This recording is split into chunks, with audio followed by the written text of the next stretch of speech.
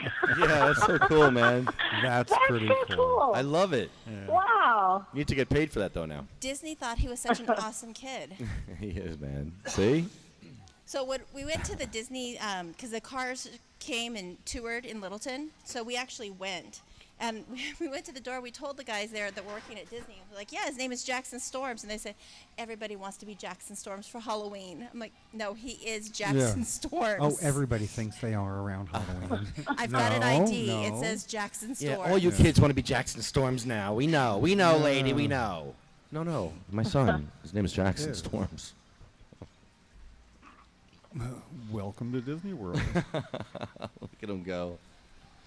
I like that look, though, that over the shoulder, Mhm. that look, Are you following, Mom? When have you ever seen me give him this much distance? No, this is rare.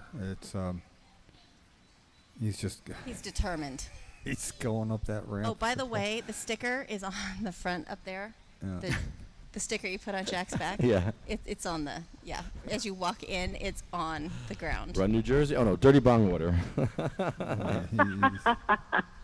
He's checking it out now. He's made it to the top. He probably just want to roll the ball down the ramp.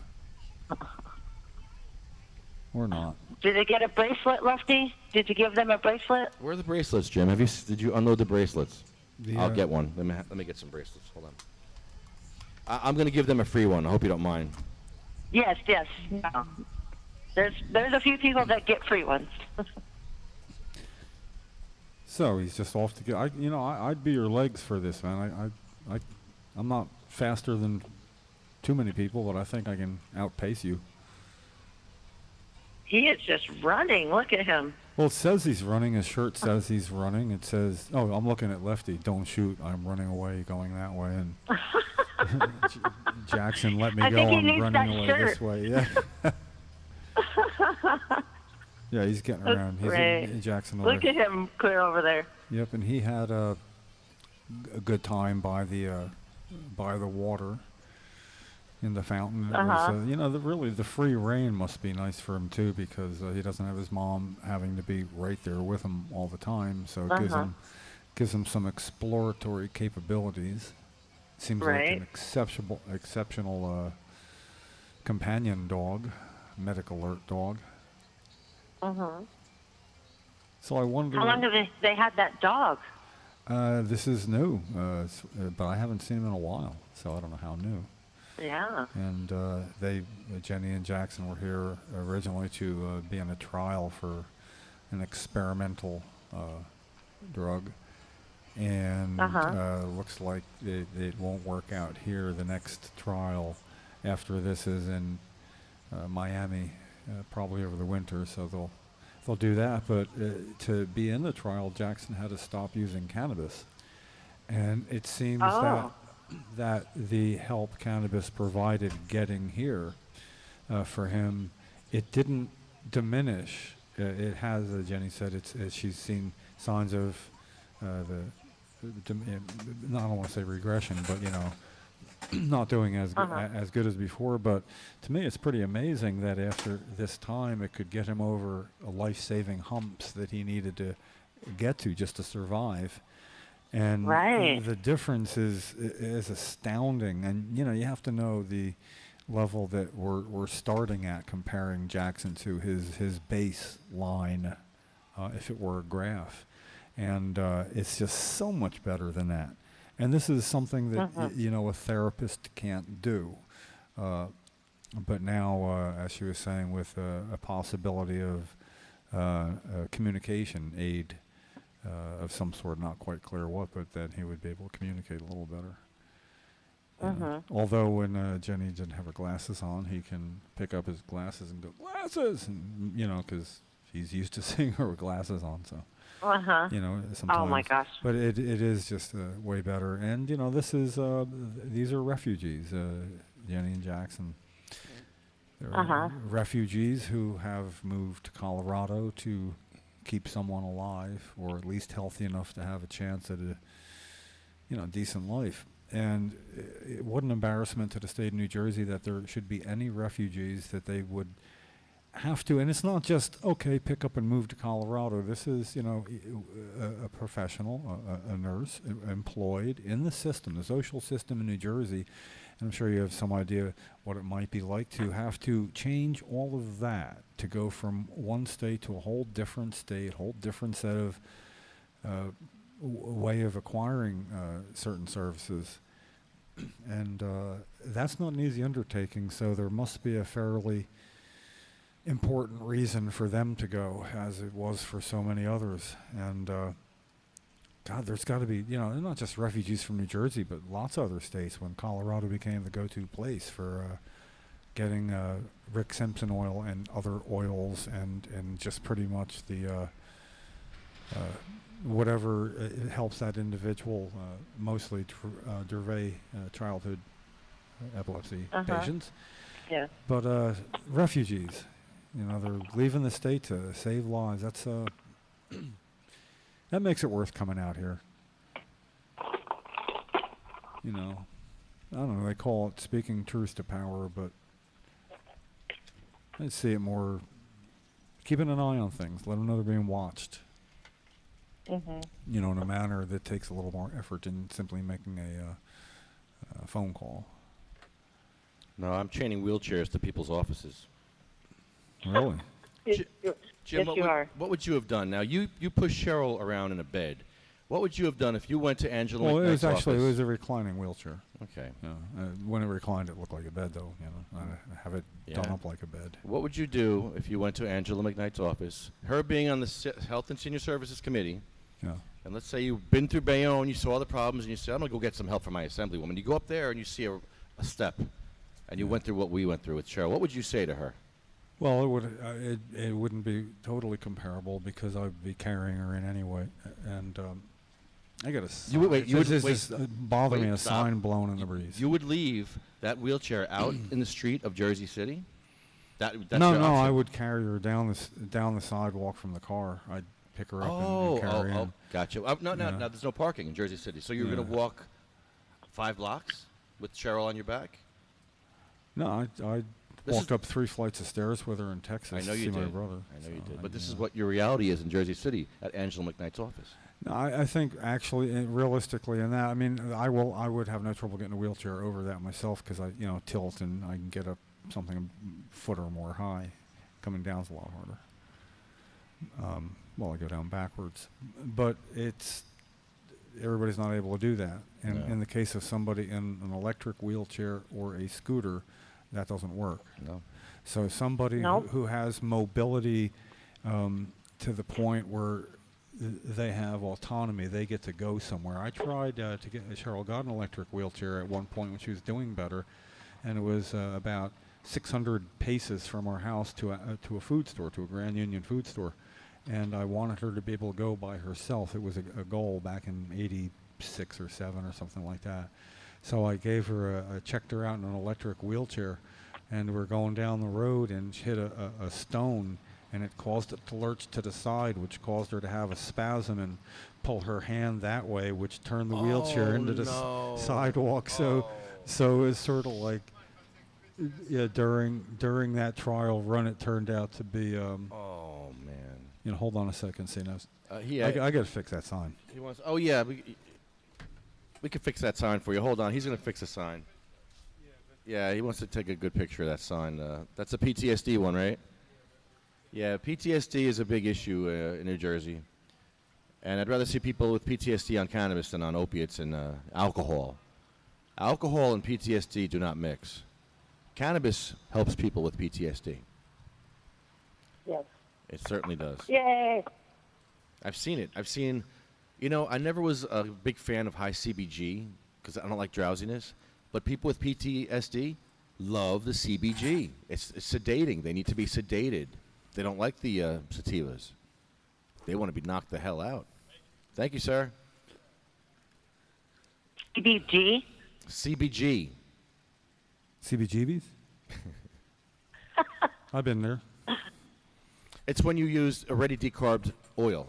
When you smoke decarbed oil from the dispensary here, you're supposed to eat the oil. Uh-huh. People are smoking it, and they're just going to sleep or getting really sedated, and that's what they want.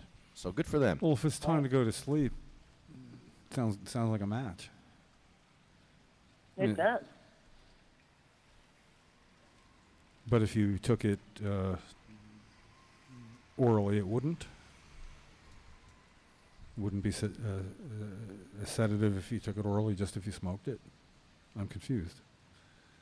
Well, the other day I was smoking some decarbed oil, and I dropped the torch. Oh, yeah. And What? I burned a part of my body really bad. Dropped the torch used for what, dabs? Yeah, I was dabbing naked, and I dropped the torch in my crotch. Well, first of all, mental imaging opportunity first. I'd appreciate it. Mental image blocking. It's very hot I in have my the room. capability when I see it coming. You don't walk around your house naked, Jim?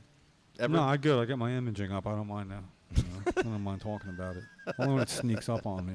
I got the shields up, Scotty. Yeah, I can't get rid of an image sometimes, and I got this one under the. Well, belt. there's a better way, Jim. There's a much better way. There is. And Honeybee, you can't Tell hear. us about it, Lefty. Well, you can't hear the music, Honeybee. I'm so sorry. You're gonna hear just me singing. Okay. Why can't she hear me? Oh, okay. It's just set up that way. I don't know why. Uh-oh. Whoa. I can't hear the music either, Honeybee. That's the problem here. Oh. We got technical problems here. Hold on. Let's try it again. tell us. Come on. Magical butter. Makes your recipes better. Brownies, cookies, smoothies, sauces, soups, veggies, candies, salad dressing for your tossed salad, Honeybee. Is there more? Is there more? There's much, much more. Butter, tincture, Way peanut more. oil, corn oil, olive, sunflower, coconut, grapeseed, avocado, much, much more. How about grape jam? 1-800-424-3334. What's that number again? It's 1-800-420-4334. Got a 420 in it. 433. 4334. It's like a mirror image. You can do 4334. 4334. 1-800-420-4334. Magical Butter. I'll forget that. .com. That's easy. 1-800-420-4334. MagicalButter.com. That's easy. Sing along. MB2. Magical Butter 2. Be dialing, people. Be dialing. Get your Magical Butter machine from MagicalButter.com. Flute solo! I got to tell you, if they had a complaint department, it would be like that old Maytag repairman commercial where he's bored because he never gets to repair it. So, it's like there is no complaint department because, I've heard nothing to the contrary of it being just what people expect and They're the best. Yeah. I just wish more people said, "Here, Jim, you look what I made," and I don't hear enough of that. I'm not suggesting people should, but Here, Jim, look what I made. if one day somebody said that and said, "Look what I made," you may. I don't care. Here, I don't Jim, need- look what we made. Here. I don't need no stinking badge. Here, Jim. What do you got there? Look what we made. Oh, Hey, Jim. look. Jim gets a free one. Oh, Sativa Cross. It's kind of it's not. Is this purple? Yes, purple. It's purple. Well, that's the epilepsy cover. MagicalButter.com. So, So much better. there you go. MagicalButter.com. Get your Magical Butter machine. And we just gave Jim a wristband from SativaCross.com. Ignorance is no excuse. Beautiful wristbands. Yeah, I remember when you came upon "Ignorance is no excuse," which is the short version of "Ignorance is no excuse for the law." You know, I mean, when people would say, I didn't know, they'd go to court and they'd be told ignorance is no excuse. So I find it quite appropriate that the shoe's on the other foot, that you're bringing the court to them, so to speak, you know. And what you're telling them is, no, let the courts sort it out. Is not proper. Ignorance is no excuse. This is true. Yeah. Doing this for like 4 years now, Jim. It's been a while. Yeah, you got too much ammunition, and, you know, we do have to...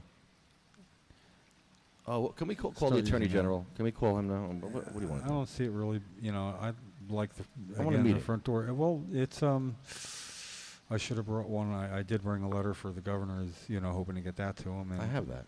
And then a letter for the state police to try to get them to put in writing that they would not give us a permit to gather where the governor's office currently is. I'll have that video next week for you. Yeah. That'll be easy. Yeah, I basically think that the Attorney General simply needs to be put on notice in a documentable way, which a paper trail always helps. Yes. Multiple efforts, meaning like email or hand delivery or certified letter. Let's work on that this week. Let's all work on that. And make so we deny him his plausible deniability when he finds out that the police use the guidelines that he sent them for many reasons, but most did not use them for trying to read them and make sure the police in that precinct or town or that they knew them. So you've of course taken upon yourself to go to, now my count, it's got to be over 60 and some multiple times where you force many of them to have to find out on the spot. At least back in the beginning, a lot of the time it was call the county prosecutor.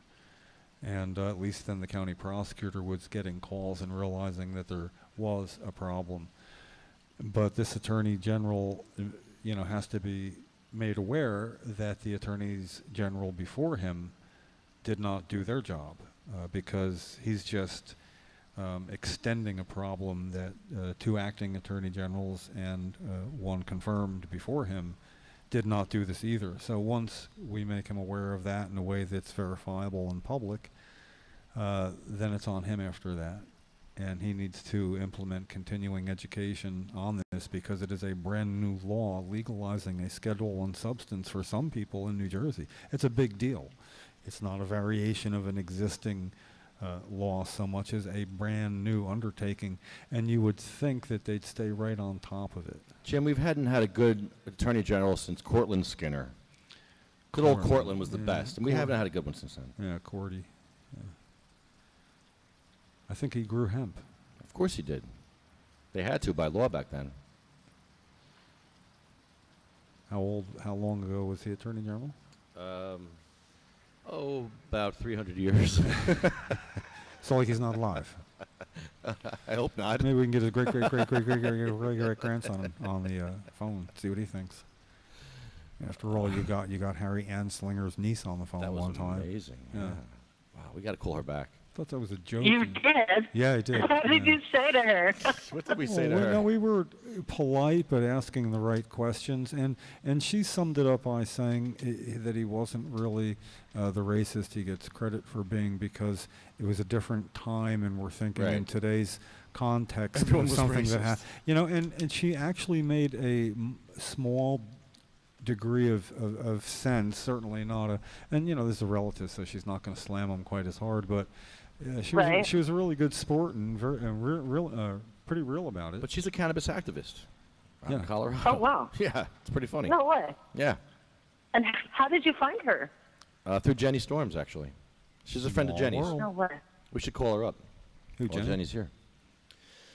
But Jim, when I got the signs made for Mike Alonso's campaign, the police captain from Bayonne is retired. He owns that store, the sign store. So when I went to pick up the signs, I'm picking them up from the old police captain. And the police captain says to me, "You're the guy who smoked cannabis at the police station, right?" I'm like, "Yes." He's like, "Man, I am so happy that wasn't me, because I knew nothing about the Kuma law." And he says, "As soon as I saw that video, I got a copy of it and I started reading it." Well, good. So whoever says that we don't get results, Well, we're about to get, all suck you're it. about to get Suck it. very good results because you have all the groundwork laid. And the fact that it's been over 4 years and is actually a decent percent of the precincts there, we can say, look, it's going to take Lefty another 12 years to do it. Yeah, I you know. you Come could on, get give it me a done break. in a matter of weeks. And it should be mandatory continuing education for any police that are out in the field where they might encounter a medical marijuana patient. Jenny, what's that, Jenny? Sure. Yeah. A question, Jenny. How did you get to meet Harry Anslinger's niece? By being a pain in the ass that I am. Really? Yeah. What'd you do? I Please just went to explain. events. Yeah. Going to his grave wasn't good enough. You had to find a living relative. Just going to the different events and doing different things. And in my spiel, talk about different things. And she just approached me and says, hey, do you know who my uncle is? And I'm like, no. And she told me, and I was like, oh. And she goes, I work at a medical marijuana doctor's office. It's okay.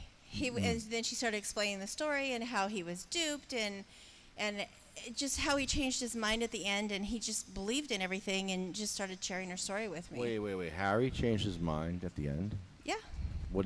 How? That's a lot of unnecessary urine I on think his you need grave. to talk to my friend and have her on. We need to hear more about that. Yeah. Yes. Can we call Lefty, her? you need to call her. I'm sure she's at work right now, but I'm sure if you arrange something, she'd be more than happy to talk to you. But I'll bet she might give a call on a break, But I mean, no, she's- another podcast. she's awesome. You would Yeah, love she's talking great. with her. We And- talked to her We did. once. Okay. A little while ago, and we had bad audio. We couldn't really hear it, but I'll try again. Yeah, It no. was a good conversation too. Yeah, no, it was really interesting, and I don't remember all the details and everything she said, but I know that she definitely said that he was duped in the end, and he wasn't for the hemp part, but he was for the marijuana part. He bought into that, and then it got beyond him, and they used him like they used everybody else and everything else. He was used. He was a puppet, and he did a lot of Illuminati. harm. Illuminati. He did a lot of Yeah, harm, but that at the makes- same time, makes he was sense. also used. Yeah. Makes sense. So gang mentality. Yeah. So, but she's such a sweet girl. She's not a girl; she's a lady. But she works at medical marijuana office and We'll have writes to arrange. prescriptions or recommendations, and Yeah. she's trying to correct the wrongs of Harry. Well, she can help do that by calling into the podcast when she does have time. If she maybe a lunch break. Where is she now? Colorado? did She's you in say? Denver. In Denver, Yeah, so it's she's in 2 Denver. hours. 2 hours different. 2 hours difference. They're at yeah. lunch now. It's Yeah. 11 o'clock. They're starting their pre-lunch ceremonies. Well, I mean, she could Okay. give you a call What when time she's zone able do you think to. she's in? She's 3 hours behind. Mountain. Since when is Denver 3 hours on the California 2. coast? It's mountain Oh, time. two. man. Two. Yes. All right, so it is lunchtime. It is lunchtime. But it's a marijuana doctor's office. Do you think they take lunch at noon? Nobody takes lunches out there. They're too busy writing too many recommendations and getting in the demanding patients. Let's see if she answers my Facebook post. I'll message her real quick. Look at all the lunch we missed. Ask by her about being the here. squirrels. She loves feeding the squirrels. Oh, yeah. It's not like a code for something, is it? Nope. Okay. If he says something about feeding squirrels. Jack is trying to run away. Do you see everybody's trying to keep him? He's like literally trying to run across the street. Watching you, Jaxs. Jack.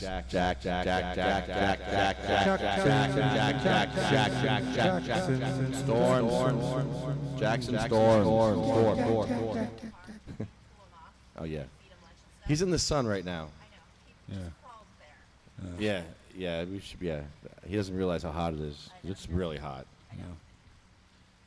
All right. I am friends with her. I'm going to send her a message, and if she answers, We got 2:10 on the clock, so she's gonna have to do it pretty soon. well, if she's there, we'll talk to her. If not, all right. But on the other hand, I'm here with Jenny. Can you talk for a minute? question mark. Question mark. I didn't think of that. Okay. Sent. Let's see if she replies. While she's... We could give Yeah. Give credit. her a bracelet before she leaves.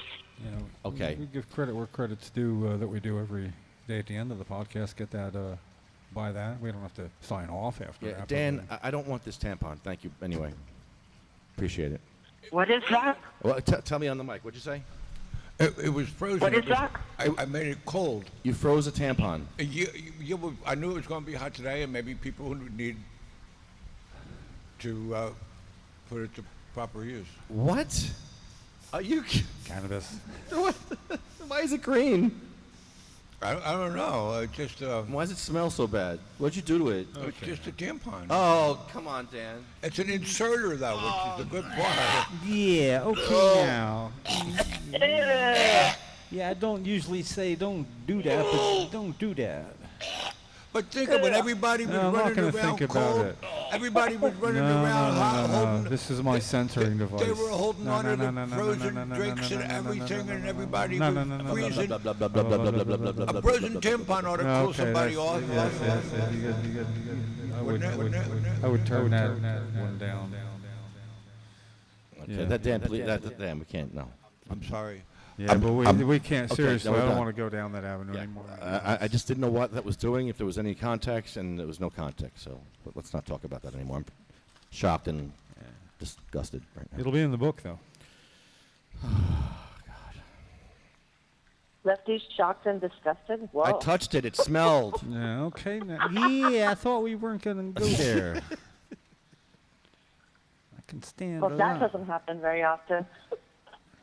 Yeah, well, less often is that we have a discussion about that on a cannabis podcast. But SativaCross.com, CMMNJ.org. I don't know. You don't want to mention CMMJ too close to all that. We need a firewall. Do them All right, them last. Let's do SativaCross.com, and then we'll do a firewall. Let's do it. Take a break. Okay, yeah. We'll do a song break You with bring Dan, bring him back at the end, you know. and we'll talk about what?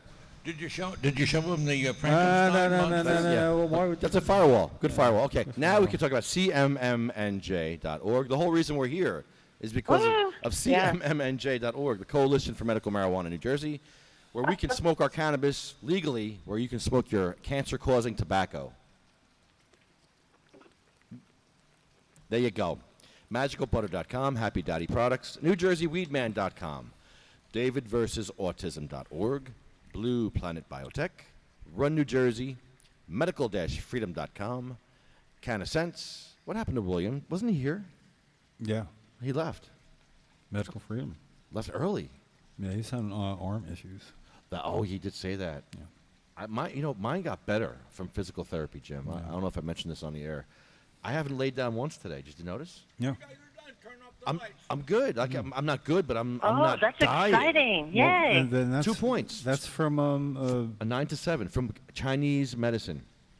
I went in for manipulation of your muscles. physical therapy for 15 minutes, then traction for 15 minutes. Great traction on my neck. Then a heating pad and a TENS unit for 15 minutes. Then a neck massage for 15 minutes. Then acupuncture for 15 minutes. Then cupping. You know, they cup you Yeah. for 15 minutes. Swimmers do that. Yeah. It was amazing.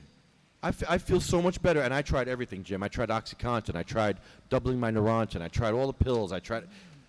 No. A little Chinese medicine. That's all I needed. Amazing. Well, I hope it continues. And I do too. You know, I was for getting depressed. A visit every other day. How long's a visit? Oh, about an hour and a half. Yeah, well worth it. I don't want to be laying on my back. I laid on my back for 4 weeks. Well, I don't like it because then I got to talk a lot without you, and you're laying on the ground, reaching up, doing things that. by sense Nah, of touch. Screw that. We ain't going there. So I'm back.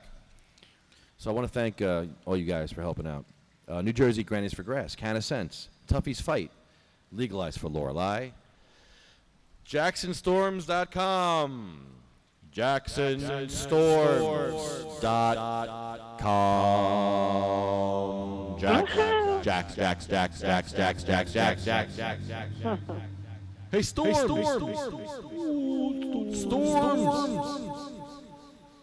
Jax. Okay. Legalized for Lorelei, prayers for Sarah, prayers for Pete. Jennie's Purple Ribbon Journey, Jenna's Journey, Women's Veterans Collective, Weed for Warriors.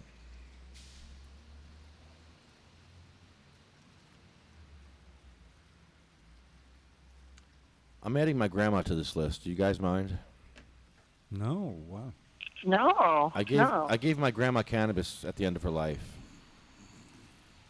She didn't know it, Well, probably a lot of your traits that we find so useful are her fault too.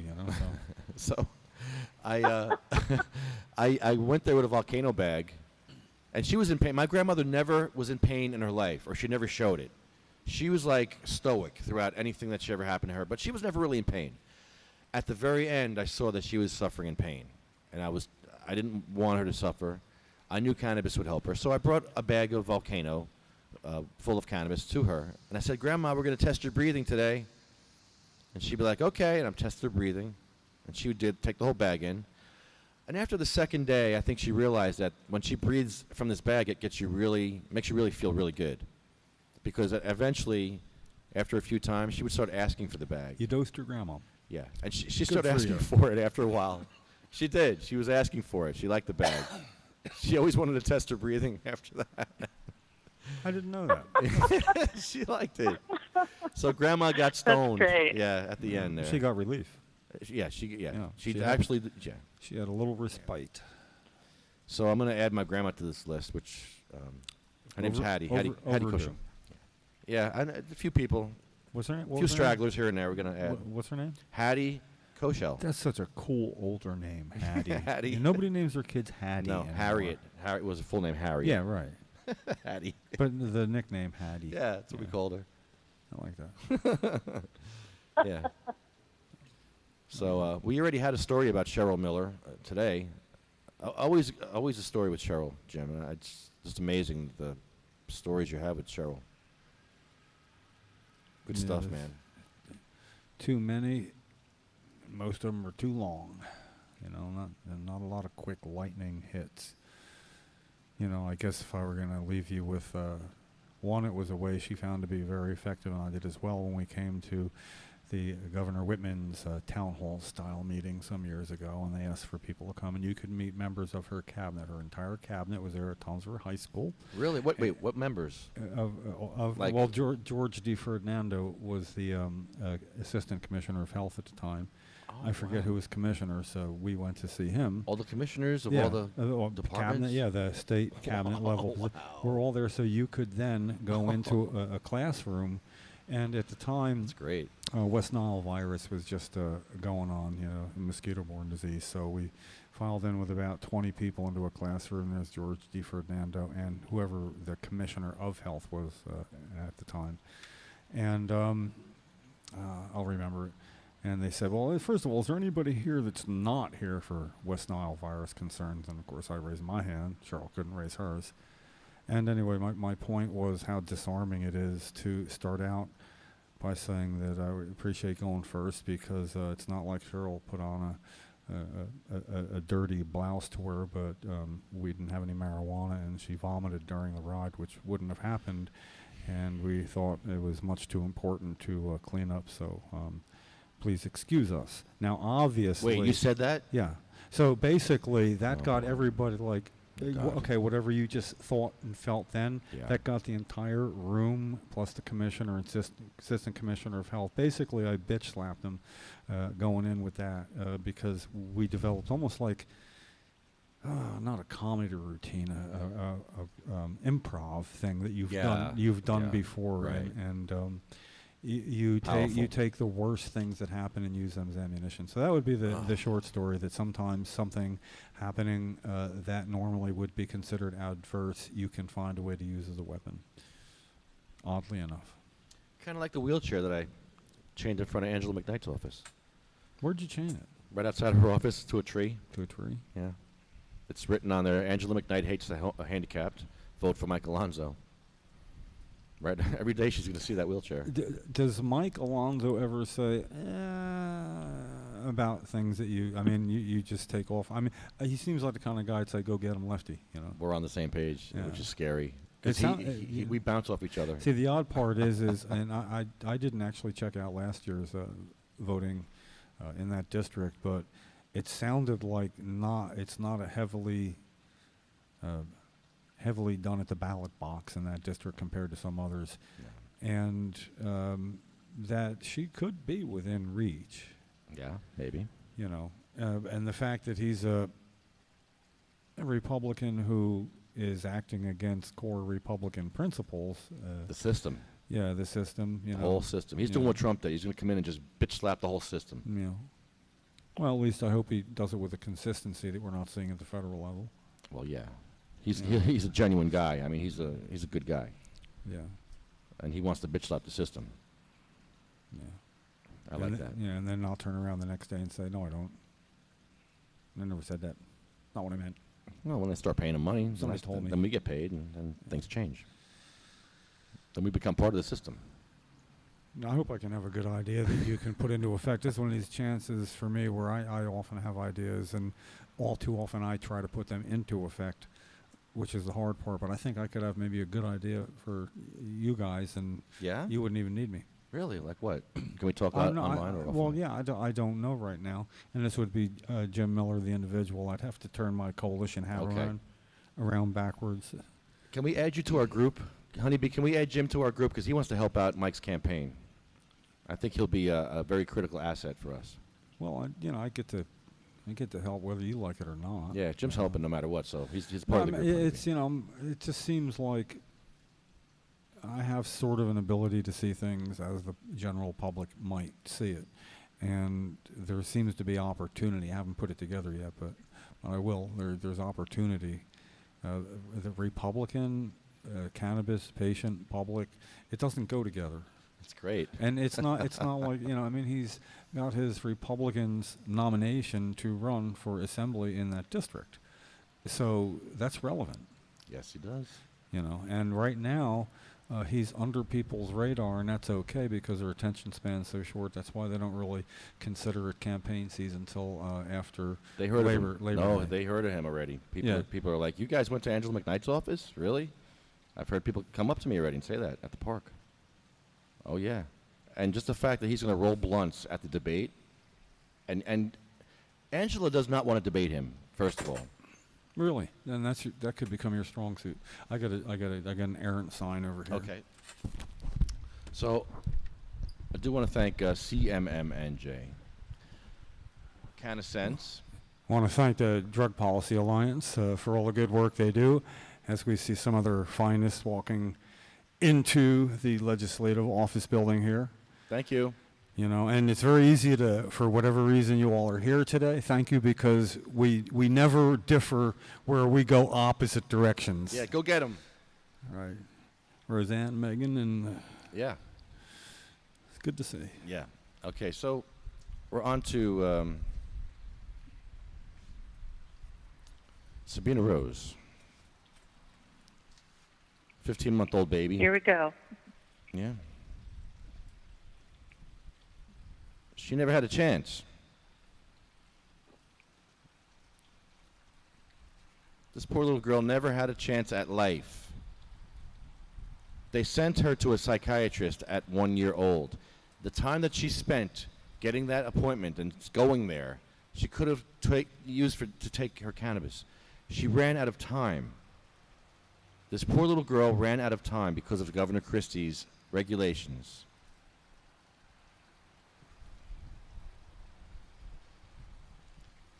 It's the really young and the really old that suffer the most in these situations because they're the weakest of us all. And we need to protect the weakest of us because that's something that Governor Christie did not do. 92 people died while he sat on the beach with his friggin' man camel. You know that, Jim? 92 people died of opiate overdoses while Governor Christie sat on the beach showing off his man camel. Ew. Ew. It was right. Ew on many levels. Many. Disgusting. I had to write that sign over there, my favorite sign, if it's blown in the wind. Yeah, it's still blown in the wind. Now say that again. How many, 90? 92 people died while Governor Christie showed off his man camel at the beach. I don't understand that statistic. From opiates. 92 people died from opiates. Not in New Jersey, not during that week Andy was there. Not No, during in a day, one day. Every day. In the nation. Was it national? Okay, maybe it's Yeah. national. No, okay. absolutely. We have generally speaking, is between 500 and 1,300 overdose deaths a year, depending who you listen to in New Jersey.